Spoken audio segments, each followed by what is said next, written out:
What's up, everybody? This is Carmine Davis, and you are listening and watching the Carmine Davis Show. What the fuck is up, bitch? What the fuck is up, bitch? What the fuck is up? What the fuck is it, bitch? Sorry, I took a week off last week. It was not for this oppressive holiday that we previously acknowledged. I just took off a weekend or whatever, and then Essence Music Festival happened, and a lot to talk about. I'm gonna just let y'all know. First of all, Barb's Nicki Minaj is pregnant. All right, look at this footage. Like, this bitch is pregnant.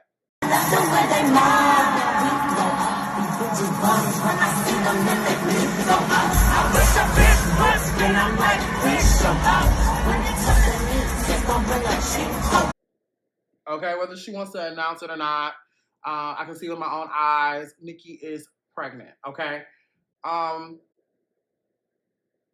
that was last week's news. I just want to put that out there. Nicki Minaj is very pregnant. I don't care what anybody says. It's just a matter of time before she announces it. But I have eyes, and I saw it, and now you guys can see it. Nicki Minaj is very pregnant. Okay, so we can move on. We can address the elephant in the room. Nicki is very pregnant. I think it's baby number 2. Hopefully, we can get like a 3-month, time frame to announce, and when she gets comfortable to announce it. But congratulations to Nicki and Kenneth Petty. But it kind of leads us to our first hot topic with Nicki and Kenneth Petty. Before we get into that, make sure you guys follow, subscribe, rate, and review this podcast. I don't do this for my health. Tap in with me, bitch. You know what I mean? Like, let's get it cracking, mom. Join the fam. Okay, again, this first hot topic is from lovebscott.com. We are following the Nicki Minaj and Kenneth Petty drama. First of all, I want to start with saying that I am an honorary Barb. I don't feel like I'm a real Barb because I was not a fan of Nicki up until, I'm a Nicki hate train Barb, right? Like, I became a fan of Nicki's when she dropped Queen, and when I realized, going back retrospectively, that this bitch is literally, me and her are the same bitch, and she is putting on from a bad bitch's perspective. I think when I became a bad bitch in my own right, I started to see the bad bitch in Nicki. Does that make any sense? So I saw a lot of myself, and then my ex told me, like, I'm telling you, Nicki Minaj, you are just like Nicki. Every time you talk just like Nicki. And he played Win Again, and everything she said in that song, like, hit me like a ton of bricks. Like, so I was like, oh my God, I do like this bitch.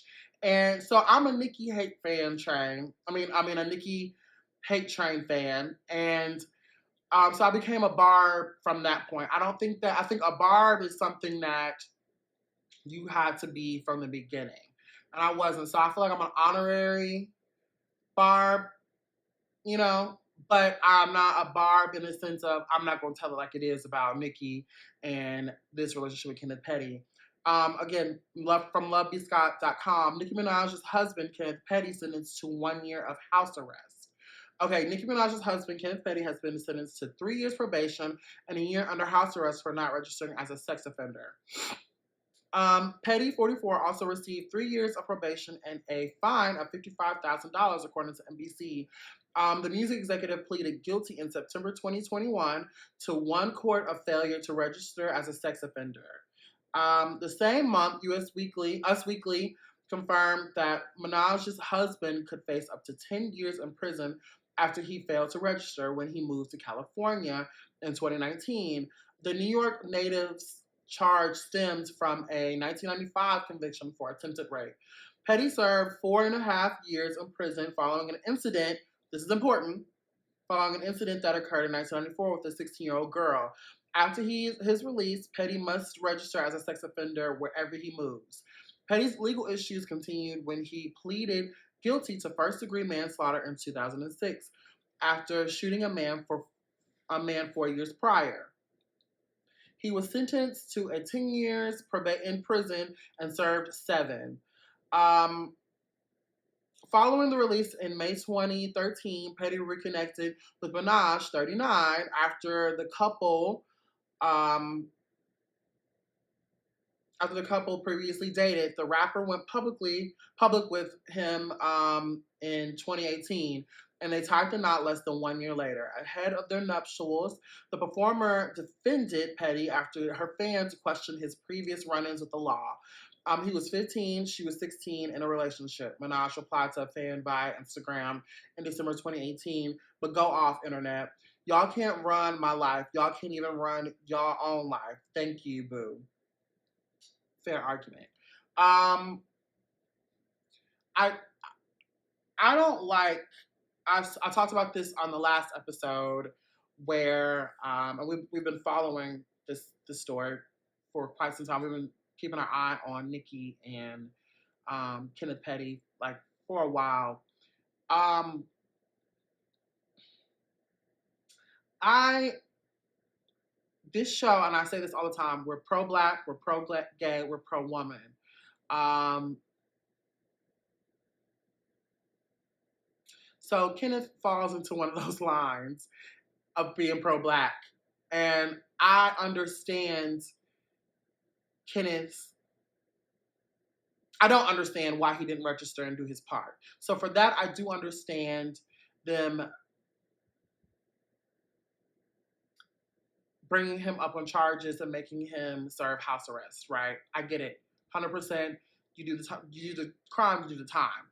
But that conversation that we talked about last episode, I'm going to put it right here, where there was conversation, and I'm actually going to link it in the video description below with the timestamp, when there was conversation about making him pay,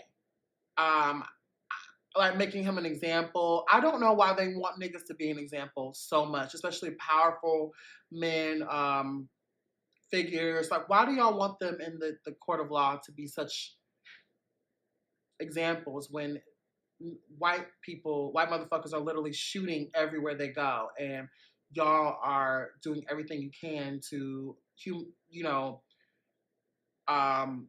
humanify them or to make them out to be some kind of misunderstood or mentally unstable creatures.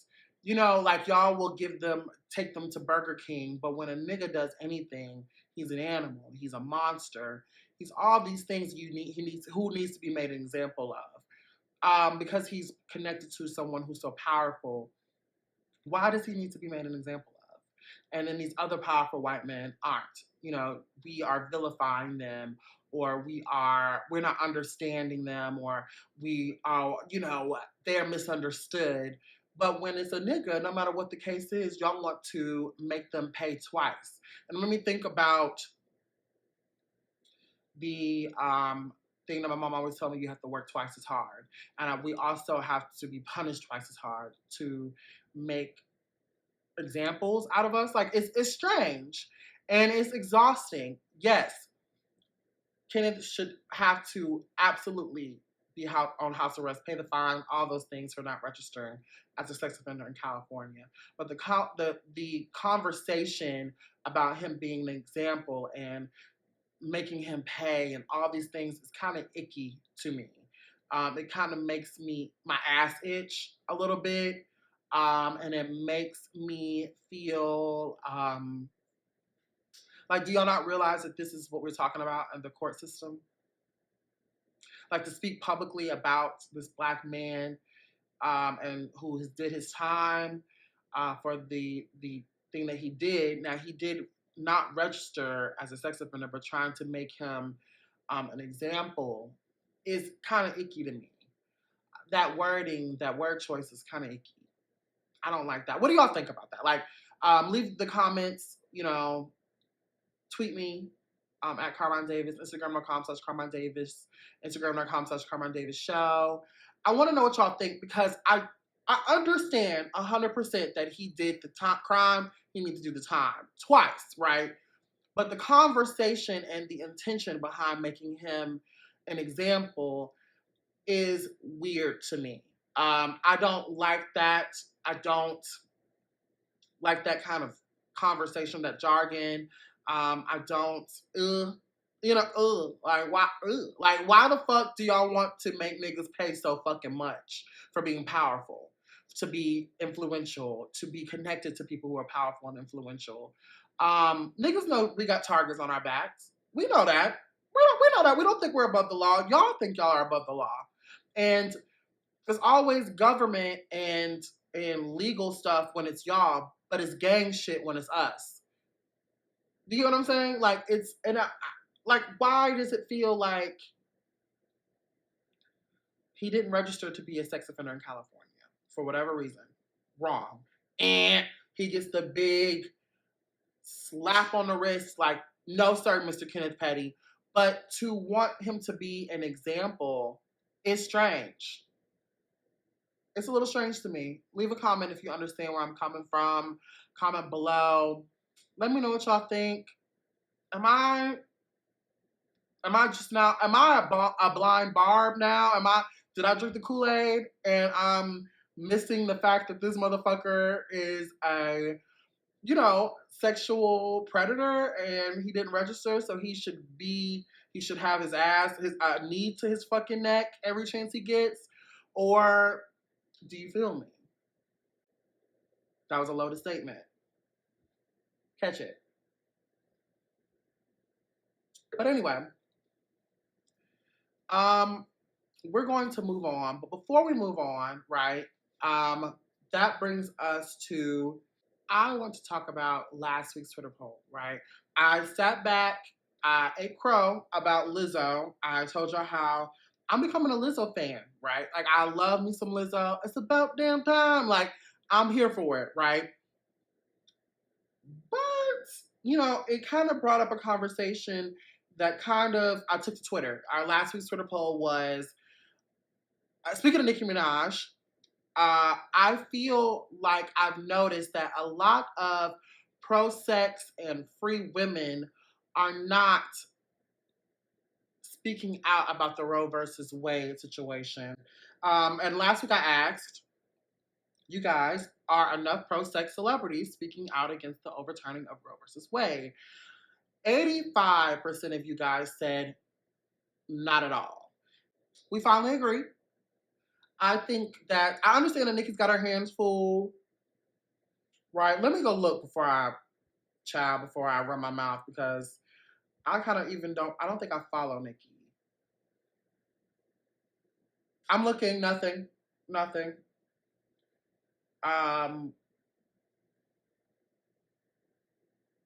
She looked so pregnant. I cannot get over the fact that she looked so pregnant during the Essence Festival. But, and with that weird, like that body, honey. But she did post a photo of her and Kenneth on Instagram recently. I think that kind of makes my ass itch a little bit too, that Nicki will be political about the vaccine, which she was dead motherfucking wrong about. I'm going to talk about that on a previous episode of the Carmine Davis Show.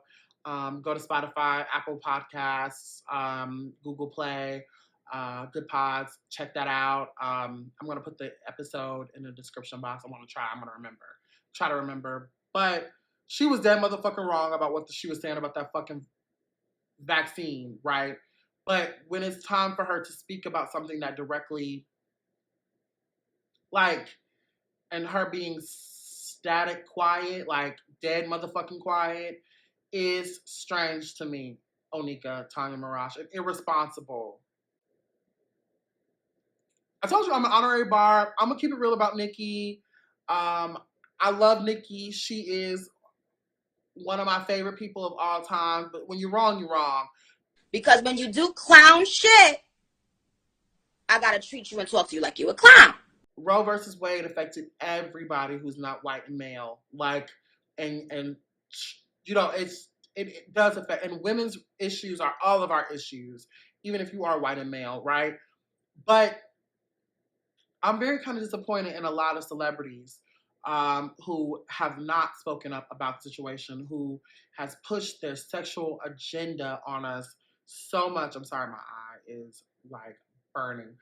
It's this mascara. I don't know what the fuck. I don't beat my face every day like I used to. So I think every time I wear makeup, or I could be having an allergic reaction to it. I don't know. But every time I wear makeup now, once a week, my eyes are just not having it. Like, I don't know. But anyway, that's neither here nor there.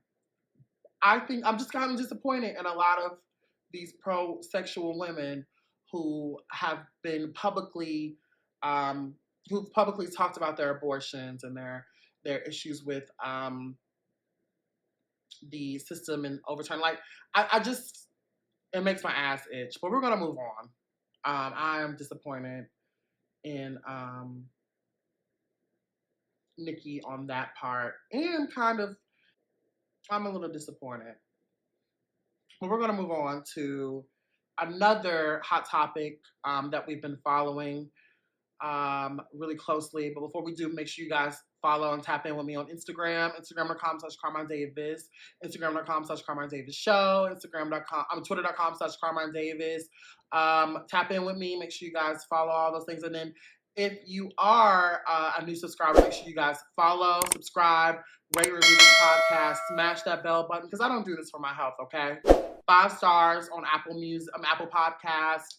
5 stars, thumbs up on this YouTube channel, because I am a 5-star bitch and I deserve it. Thumbs fucking up, okay? But we've been following Trey Songz for quite some time. LoveBScott.com reports Trey Songz' sexual assault lawsuit has been dropped. Trey Songz' sexual assault accuser has dismissed her lawsuit against the singer. As reported by My News LA, the accuser, identified only as Jane Doe in her Los Angeles Superior Court, as in her lawsuit. As reported by News LA, the accusers, identified only as Jane Doe in her Los Angeles Superior Court suit, filed court papers on June the 29th to have the case dropped. Earlier this week, a judge granted her request as the lawsuit was formally dismissed. It's unclear whether the woman reached a settlement out of court or if she decided to drop the lawsuit for other reasons. Back in February, the woman filed a $20 million lawsuit against the singer, claiming he had raped her during a 2016 party in Los Angeles. The lawsuit accused Trey Songz of sexual assault, gender violence, and intentional and negligent infliction of emotional distress and false imprisonment. A representative for the R&B artist denied allegations to TMZ. Earlier today, the attorney who drafted the suit was credibly accused of trying to pay a woman to falsely accuse Trey, the rep said at the time.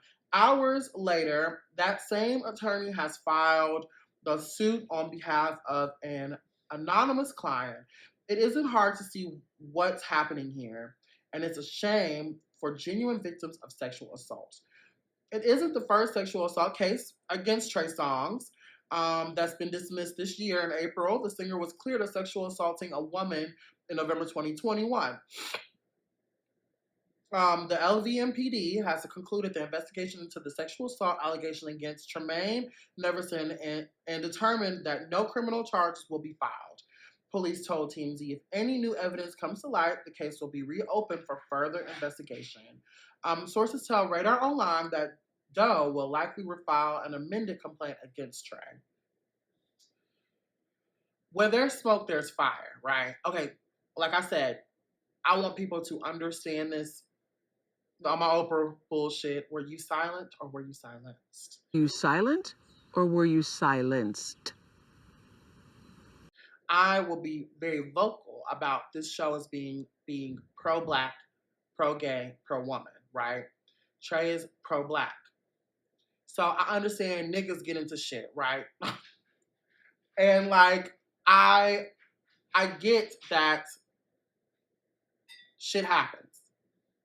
Let me take a sip. And if you are new to the show, we do a drinking game now. Take a sip with me. Get litty. The show is a lot better when you're drunk, baby. Like, I'm going to keep it real with you. And whenever you see this, it's time for you to take a shot. Take a sip. You know, for the people viewing, watching at home on YouTube, YouTube.com/Carmine Davis.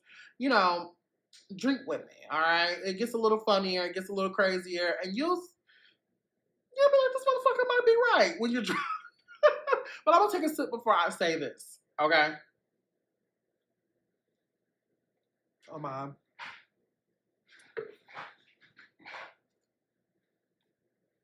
Pink.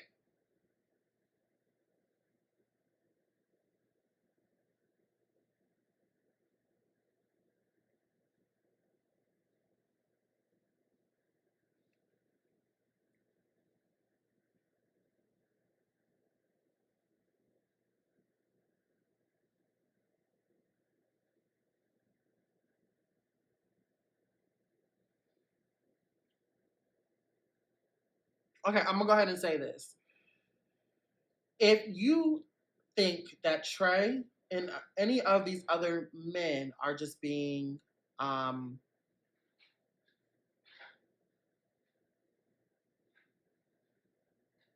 embezzled or that they're trying to get money out of these, I believe once, not twice. These men, and then we've had video footage. We talked about this on, I think, the first episode of the Carmine Davis show on YouTube, where he literally sexually assaulted a girl on camera. If you think that these men are not guilty of these things and that their money, their power, and all those things are not protecting them of those things, you're worse than they are. What's not clicking? What's not clicking? Because this show is pro-gay, pro-black, pro-woman. And women, you know, I got your fucking back. I didn't mean to flip y'all off, but fuck niggas. Protect these women. Power that has, the intelligence that has, the clearance that has, the access that has, the influence that has, the profile that has, the international implications that. Like, I think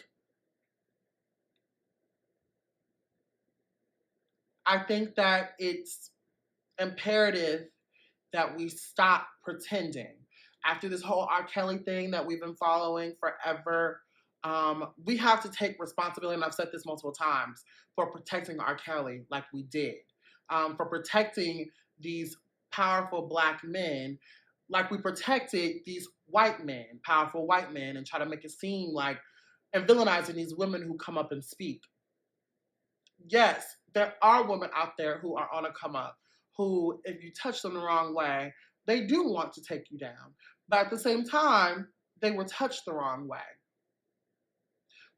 There's still a issue there, an underlying issue that we are missing. Trey Songz is not right in the head. You know, we've had video footage to prove that. These black men, and we love them, but we need to be honest about them. They're sick. And they don't, what do I want to say? When you get to the point where you feel like you're powerful, the no's are what, rejection is the greatest aphrodisiac. It's the no's. It's the, even pretending like this bitch is, she acting like she don't want me, I'm gonna take it. Like that is still, that's a real thing. That's like a real thing. What's not clicking? What's not clicking? And we need to stop acting like it's not. We think because it's Trey Songz, why would he have to rape a woman? Like, come on. Like, this is a, tell us all this time. Like, this shit is played. Like, we've seen this multiple times with powerful men, and I get it. We want to protect our powerful black men. I get it. 100%, but we also need to protect our women. And that's the issue that we're having with Roe versus Wade being overturned. We're having these issues in the streets of women getting their fucking ass beat by men because they spoke up for themselves, or they didn't want to do this, or they didn't want to do that. Like, we are creating a generation of violent interactions, and we're not protecting women like we should. And we're creating images and concepts and I'm sorry, my eyes are really, really burning. Are they red?